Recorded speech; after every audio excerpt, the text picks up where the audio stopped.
You're watching Single Process with Joe and Bob. We've created this video series to help you navigate the difficult process of divorce, and we hope this helps you on your journey. This episode is on dads and divorce, and we really want to focus on this from two perspectives, which is, what the issues that dads are facing, and also so some of the moms out there might have a little more compassion for... That's a good point. I think, this was probably the hardest thing for my ex-husband. I think knowing that he was going to be disconnected from his kids made him very fearful. How to stay connected through everything. And how to manage moving out of the home potentially and finding that time with the kids. Yep, right. So we have with us today expert Michael Becker. Michael is a seasoned mediator with over 20 years of experience. He also is a therapist, he's an accountant, and he teaches courses at the Quinnipiac Law School and University of Connecticut. He's the bomb. So Michael, start us off with why dads struggle post-divorce. Dads worry most about losing contact with their kids. Yeah. They know that in the family, mom probably in most families has more day-to-day contact with the children, in many families. But what the divorce does is makes it really explicit. All of a sudden, mom and dad are living separately, and all of that contact that dad had with the kids, maybe just giving them a kiss on the head before he leaves for work, or in the evening seeing them, is gone. Yes. So what do you do about that? How do dads address that? And should they be trying to get 50-50 time with the kids if it's not realistic? I feel like some of them feel like they have to fight for 50-50 to show the kids that they love and care. Exactly. It's really more about putting together a thoughtful parenting plan. What's going to make sense for the kids? What are their ages? What do they do? What are their activities?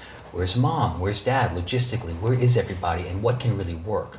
50-50, I think that parents think more about 50-50 than kids. What kids tell me they want is they want time with each parent. They want good time with each What does time look like with a parent? What qualifies? Disney?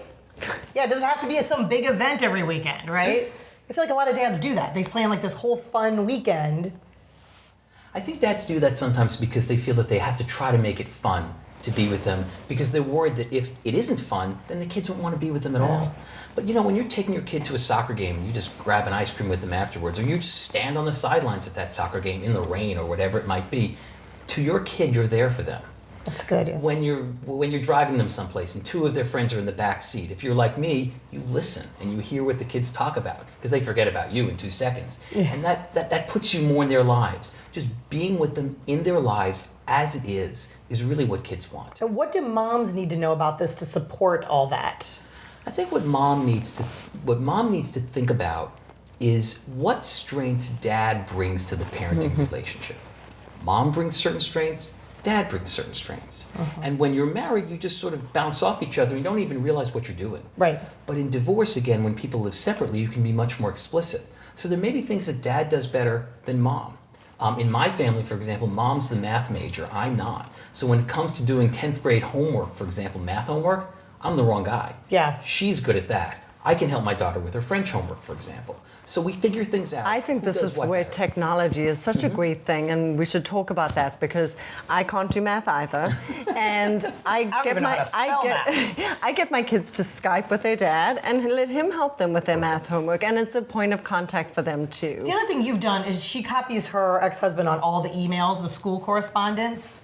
And that's something I didn't even think about. I wasn't trying to undermine him. I just hadn't thought about it. Exactly. These days, it's so easy to keep parents in the loop. When I started practicing, and kids would come home with all this stuff in their backpacks, and we had to make sure that either mom gave it to dad or dad gave it to mom, so everybody knew when the PTA meeting when it was or paper. the back-to-school night was, or whatever it might be. Now, you just make sure that both parents are on all the email lists, and everybody gets everything. Yeah. It's really easy. So I think looping the school in and letting the teachers know.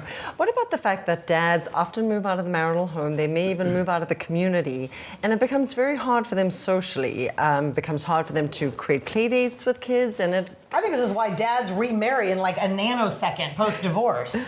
There's no connection to anything anymore. I think you're right about that. One dad once told me, as we were sitting in a mediation meeting, he said to me, he looked at me and he said, I relied on her for all my social connections, and I'm feeling completely alone now. I don't know what to do. That's sad. I charge my ex a fee for that, and then I give him access to all. So what do you recommend? What support is out there? Men don't tend to stick with therapy. It's hard. For men, it's about creating connection in some way. And I always think, and I always tell this to men, do what you like to do. If you like to play basketball, find yourself a game. If you like to play tennis, find yourself a game. If you like to read, find yourself a reading group.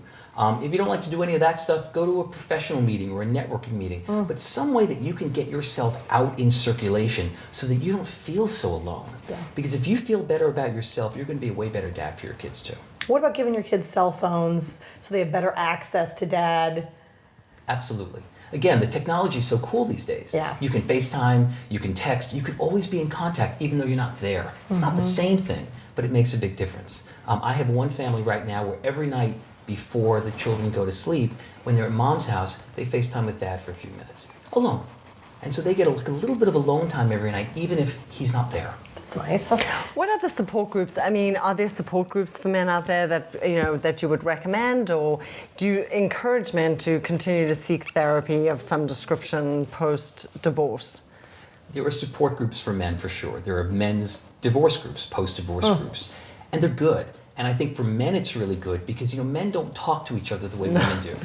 We talk a lot. You talk a lot. You talk about everything. Men talk about football or baseball or something like that, but they don't really talk. And those places are places where men can go and kind of take a layer off and learn a little bit more from each other, exchange notes, be with other people who are going through the same thing, guys who are feeling the same thing. So a therapy group's a great way. I've also heard, last comment is I want to make, a lot of dads have a trouble connecting to their daughters and take a backseat to mom, thinking that, I don't really have that much in common. It's probably better for her to spend more time with mom. True or not true? Well, I can tell you as the father of a 16-year-old daughter, I can tell you that that's tricky. It's definitely tricky. There is a connection between mom and daughter. But, daughter needs dad too, because she's at a place in her life where she's beginning to figure out relationships with guys, what kinds of guys she wants to relate to, what should she expect from a relationship, is she treated with respect or not, or whatever it is that she's interested in. And dad can model that relationship with her. There may still be things that she's more comfortable talking about with mom than dad, and I get that, I understand that in my own relationship, but dad's presence is really vital for daughter. I think it's really important that moms give dads space in that regard.